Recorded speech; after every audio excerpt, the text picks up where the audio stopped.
မိမပျောက်သွားလို့ရဲစခန်းသွားတိုင်တဲ့အမျိုးသားတယောက်ဒါပေမဲ့နောက်နေ့မနက်မှာသူ့မိမဆိုတဲ့အမျိုးသမီးတယောက်ပြန်ပေါ်လာတဲ့ပြဿနာကအဲ့ဒီမိမဟာသူ့မိမမဟုတ်ဘူးလို့သူကအတင်းပြောနေခဲ့တာပါဒီစကားကတော့လူကိုစိတ်ရှုပ်ထွေးသွားစေတဲ့ကြောက်ဖို့ကောင်းတဲ့ဟော်ရရုပ်ရှင်တကားဖြစ်ပြီးအဆုံးသတ်မှာတော့တကယ်အမှန်တရားကအယံအံ့ဩသွားစေပါတယ်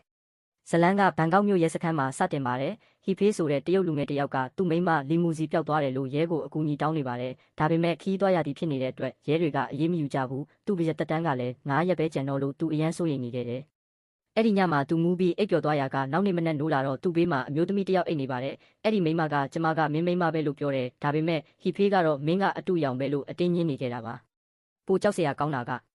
အဲ့ဒီမိမဟာလီမူစီရဲ့ passport တုံးထားပြီးသူတို့နှစ်ယောက်ရဲ့အကြောင်းတွေကိုပါအကုန်သိနေတဲ့ဟိုတယ်ဝန်ထမ်းတွေခတူတွေအကုန်လုံးကလည်းသူမကတကယ်သူ့မိမပဲလို့တက်တည်ပြနေကြတယ်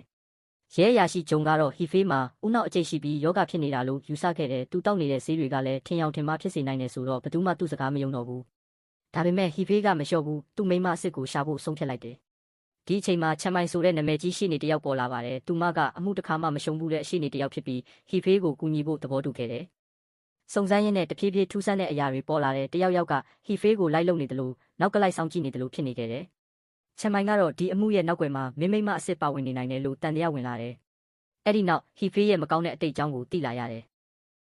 ဟီဖေးဟာအရင်ကလောင်းကစားဆွဲနေသူတယောက်ဖြစ်ပြီးအကျွေးတောင်နဲ့ကြားခဲ့ဘူးတဲ့တက်သေးဖို့တောင်စူးစမ်းခဲ့ဘူးပေမဲ့နောက်ပိုင်းလီမူစီနဲ့တွေ့ပြီးအကျွေးတွေဆက်ကအစ်စ်ပြန်စဖို့စူးစမ်းခဲ့တာပါဒါပေမဲ့အမှန်တရားကဒီထက်ပိုမိုဆိုးရနေခဲ့တယ်